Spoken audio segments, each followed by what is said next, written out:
Salut la compagnie, c'est Jules Melon, et aujourd'hui dans un procédé critique, attention, coup de cœur, parce que oui, là je viens de me faire un film qui vient de me retourner le cœur et me mettre plein d'émotions, donc ça va être sympa de faire cette vidéo, je pense, sur donc ce long métrage sorti en 2012, l'Odyssée de Pi, réalisé par un certain Ang Lee, dont j'ai pas tout vu encore. Par exemple, il me manque Le Secret de Brokeback Mountain, mais j'ai vu Tigre et Dragon ou Ice Storm de lui, pour ne citer que ces deux films-là, et bientôt sort son Gemini Man avec Will Smith dans les rôles principaux. Donc, voilà, en pensant à cela, j'ai décidé de me voir ce film qui a eu grand succès, puisqu'il a eu 4 Oscars, dont celui du meilleur réalisateur pour Ang Lee. Et je vous le dis, c'est largement mérité, parce que c'est un petit chef-d'œuvre, tout simplement. Une sorte de film d'aventure dramatique, j'ai envie de dire à l'ancienne. Il y a un cachet 80s, 90s là-dedans qui m'a vraiment fait plaisir.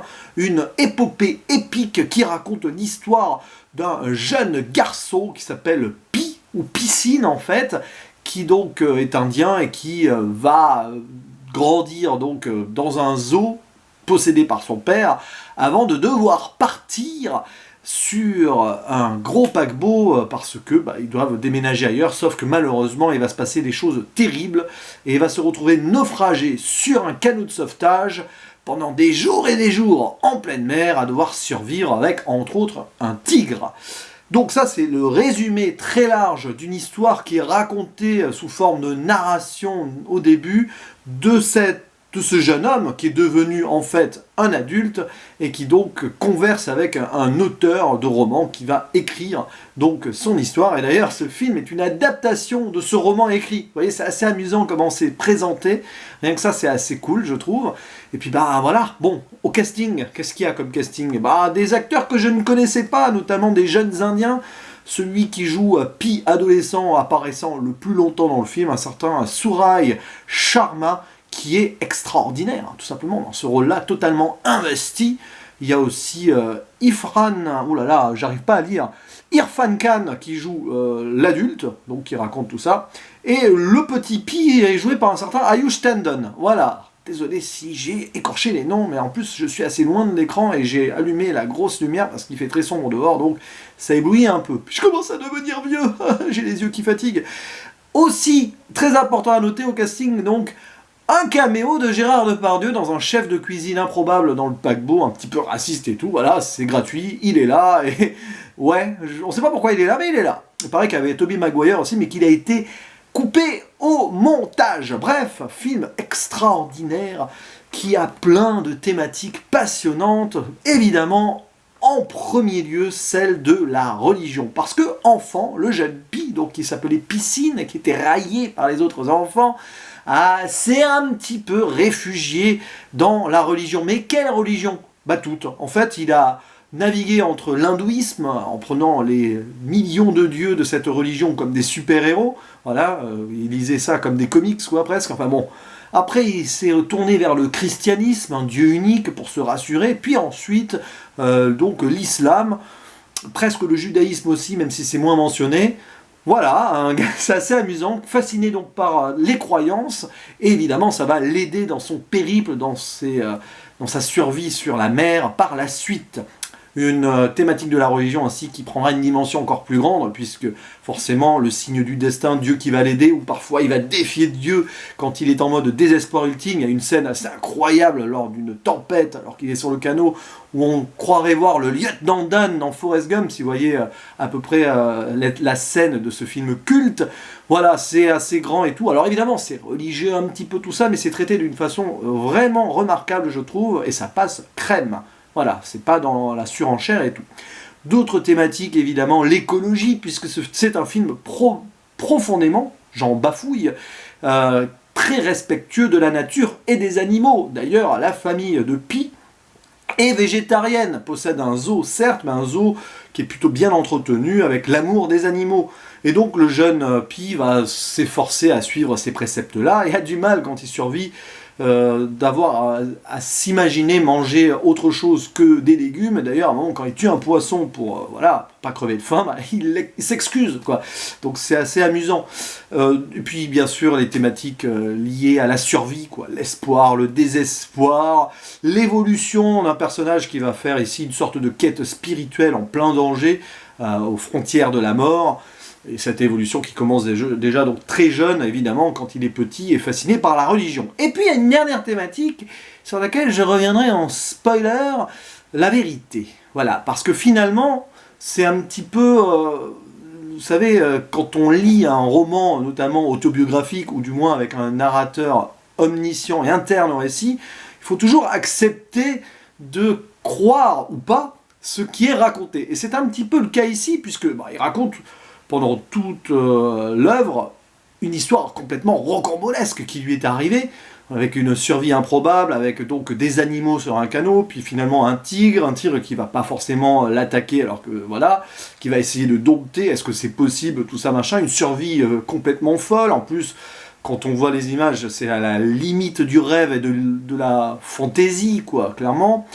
Et la mise en scène, d'ailleurs, met ça en avant, clairement, avec une photographie extraordinaire, mais presque féerique, dans un certain sens, un jeu de lumière complètement fou, avec notamment ces scènes de nuit fluorescentes, avec les méduses, un moment aussi, voilà, avec... Bon, je vais pas en dire plus, parce que sinon je vais commencer à spoiler ce qui se passe au niveau de la survie du naufragé. Et c'est... Voilà, il y a un côté presque improbable, avec des belles images de synthèse pour les animaux d'ailleurs, mais qui a un côté animation parfois, donc on est vraiment aux frontières d'une... comment dirais-je, d'un réalisme qui n'en est pas vraiment un, et du coup, on peut se poser la question de savoir à quel point donc le jeune Pi n'enrobe-t-il pas son récit de petits rebondissements qui n'ont pas eu lieu afin de le rendre plus spectaculaire, etc., à l'image d'un film qui l'est vraiment. Et bon, là-dessus, la réalisation d'Ang Lee est parfaite, quoi. C'est à la fois aéré et puis très prenant quand on est centré sur le personnage principal. Évidemment qu'il mérite son Oscar, je l'ai déjà dit en préambule, mais franchement, quand on voit ça, c'est vraiment du grand niveau et de la haute qualité. C'est quasiment un chef-d'œuvre, ce film. Si j'ai pas encore tout vu, donc, de Monsieur Ang Lee. Et donc, ouais, c'est presque, voilà, c'est quelque chose qui est censé être réaliste, voilà, une histoire dramatique, profonde, humaine, mais on peut se poser des questions. Et arrive la fin. Et là, je vais être embêté parce que je vais être obligé de faire une partie spoiler, voilà, pour raconter un peu ce qui se passe, mais surtout pour me donner mon interprétation sur le grand final, que j'ai perçu beaucoup plus sombre qu'il n'y paraît de prime abord. Donc spoiler, et oui, arrêtez-vous là si vous n'avez pas vu ce film, découvrez-le parce que franchement il est grandiose.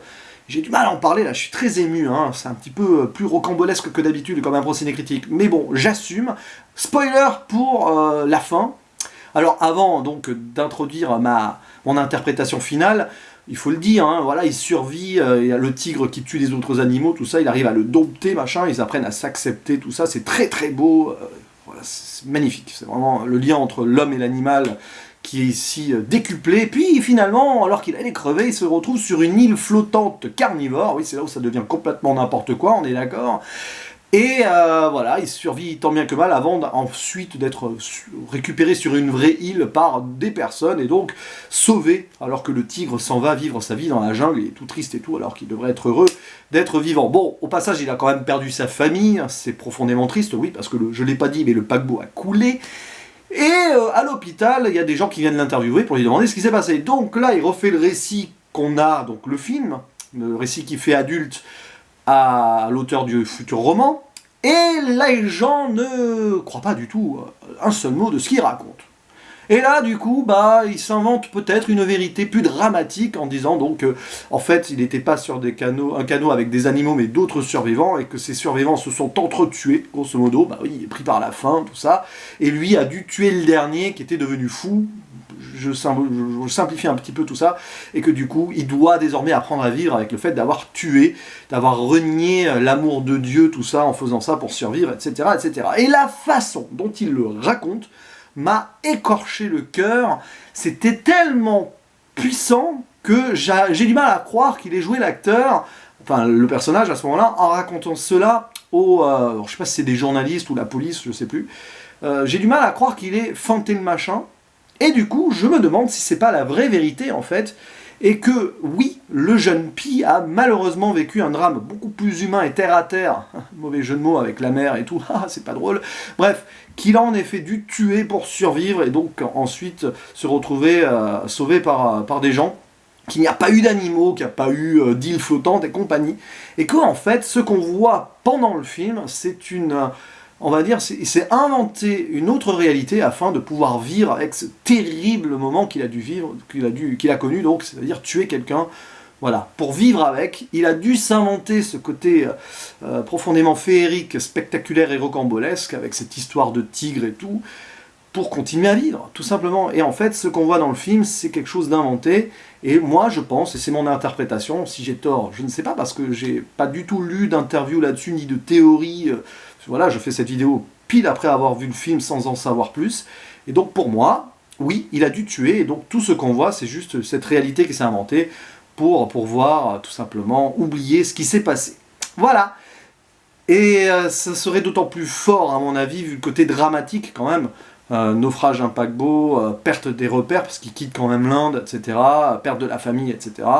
Ça serait beaucoup plus profond. Et de voir... au final, ça serait beau aussi qu'il s'est inventé tout ça et qu'il a pu reconstruire une vie derrière, parce qu'on le voit, le plan final, c'est qu'il a des enfants, et que finalement, l'auteur du roman va accepter son histoire plus spectaculaire, et va publier ça, tout ça, machin, hop, la boucle est bouclée, film adapté, et voilà, nous y sommes.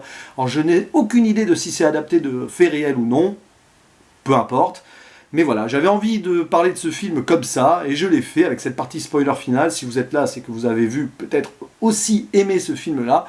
Et en tout cas, n'hésitez pas en commentaire à dire ce que vous en avez pensé. Et je vais arrêter ici, parce que j'ai besoin de prendre un peu l'air après une telle œuvre. Je vous dis à la prochaine. Ciao.